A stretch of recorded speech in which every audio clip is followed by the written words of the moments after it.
Water signs, hello, welcome to another timeless reading. Thank you so much sa ating mga bagong members ng ating YouTube channel. Shout out kay Landring Gunay at Randy Granada.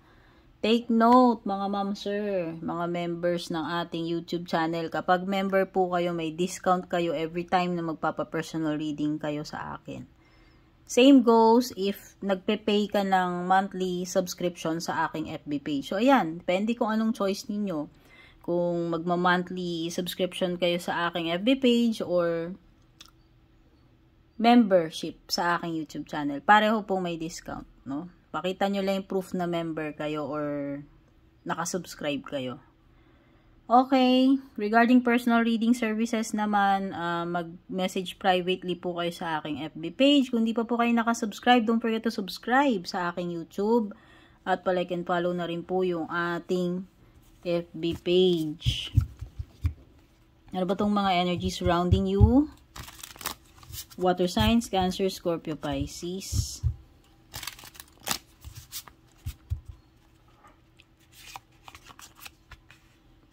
Two of Cups, Eight of Wands, Seven of Cups. Okay, meron ditong Cancer energy. Okay, kapareho mo. May Earth sign, Taurus, Virgo, Capricorn.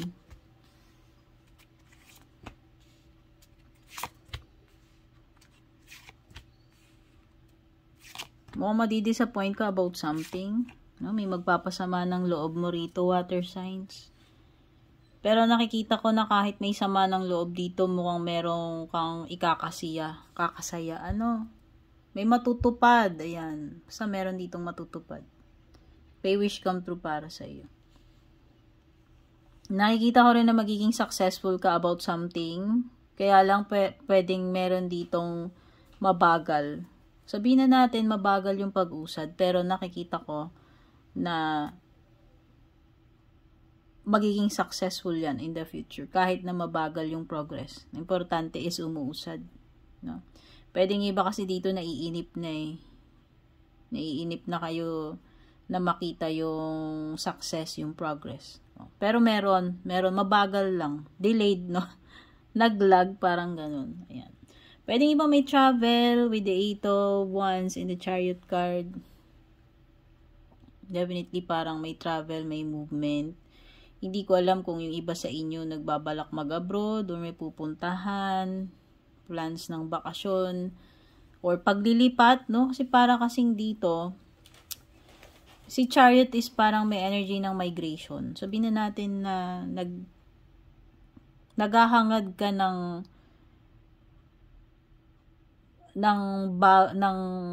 success sa ibang lugar. So, pwedeng ikino-consider mo pag-abroad, paglipat, okay?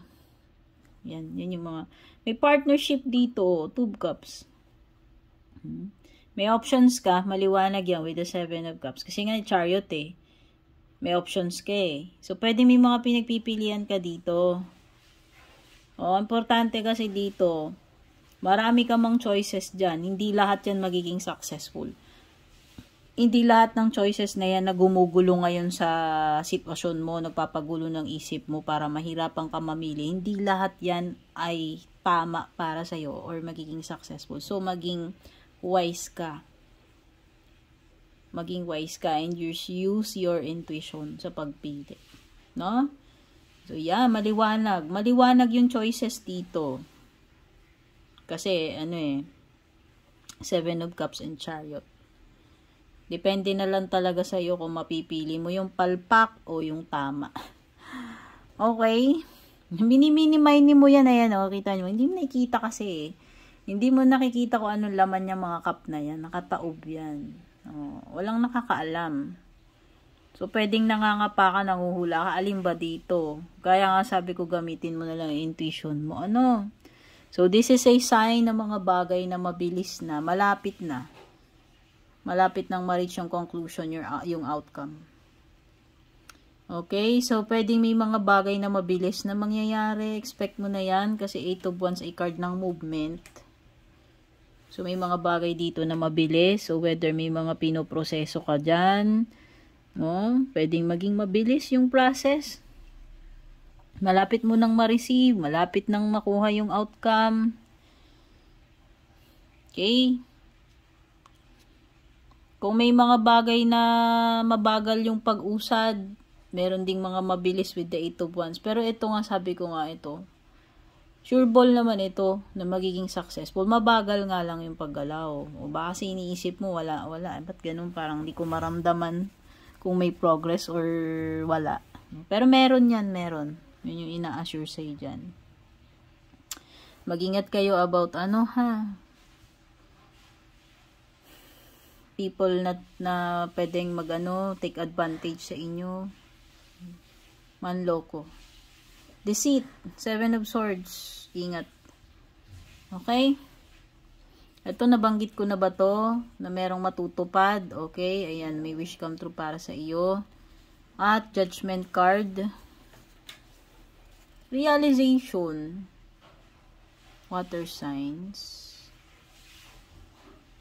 Maliliwanagan ka na about something. No, meron ditong mangyayari na yun yung magpapagising sa iyo. Na parang kung hindi pa nangyari yun, hindi mo marirealize. Okay? 3 of Swords, okay, ito nga, pwedeng may magpapadisappoint sa inyo. Masasaktan feelings nyo dito, sasaktan ego nyo or feelings nyo about something na nangyari. Okay, expect na may mga pwedeng mga masakit, magiging masakit para sa inyo na pangyayari. Okay, with the 3 of Swords.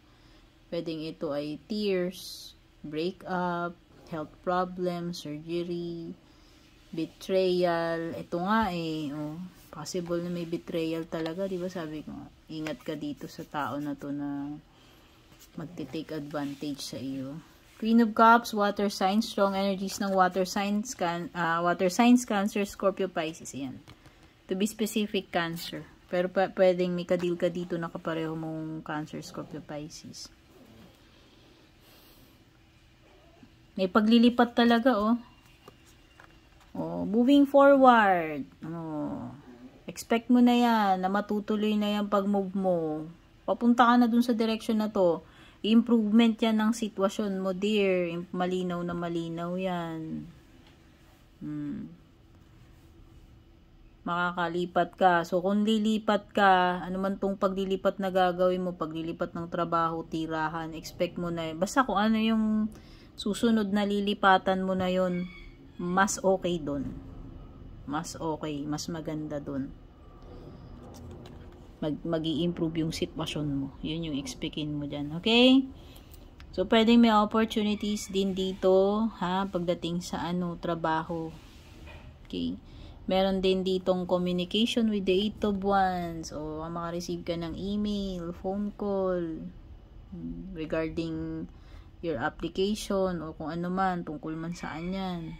Expect good news, no? Expect good news. Okay, may pinakikiramdaman ka talaga dito, the Queen of Cups. Okay?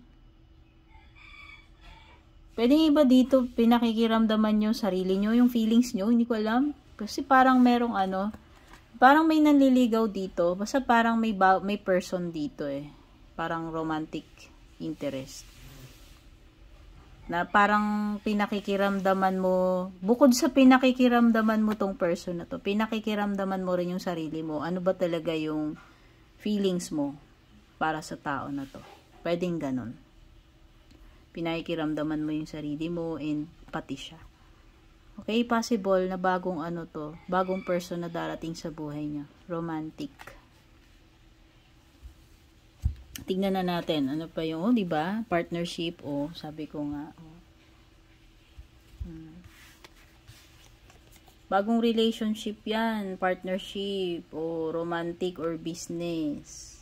Pero more on romantic yung napipick up ko. Okay, usog lang natin to. Tignan pa natin, ano pa ibang paparating sa inyo. Water signs.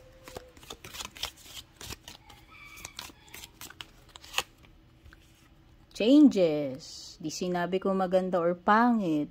Pero may mga changes. Take note. Changes.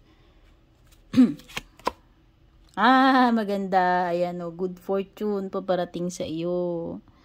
Itong mga bilog na card sa mga paparating sa iyo to. Expect mo na siswertihin ka sa mga susunod na panahon.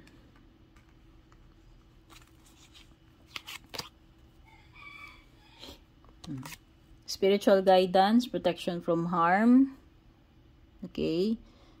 So, kung ano man yung mga paparating sa in the future, kung may mga hindi maganda, asahan mo na ikaw ay guided and protected. Okay, ng iyong mga angels. O, diba? Gagabayan kanila, poprotektahan kanila. At merong mga bagong simula paparating sa iyo. Ayan. Fresh start. Pwedeng iba, kaya nga sabi ko diba, pwedeng may romantic dito na bagong relationship or bagong business na partnership. Basta meron ditong bagong simula. Fresh ideas. May mga bago. May mga bagong prospects, bagong possibilities, bagong opportunity sa iyo na makakapagsimula ka, whether sa business, sa career, or sa romantic. Bigyan na natin closing message para sa inyo to close this reading. Ano pa ba yung mga pahabol na message? If you believe, importante ang faith. Water signs. Kung naniniwala ka, magagawa mo yan. No? Malaking difference kapag hindi ka nawawalan ng faith. All is possible. At hindi daw ito yung right time. Kung ano man yung tinutukoy nito. Sabi sa'yo, baka sa ibang panahon, wag ngayon. Basta meron ditong sinasabi na hindi yun yung tamang timing. Okay? So, ito yung mga nakuha ko para sa inyo sa timeless reading nyo. Don't forget to like and share. Take care, good luck, and God bless sa inyo, water signs.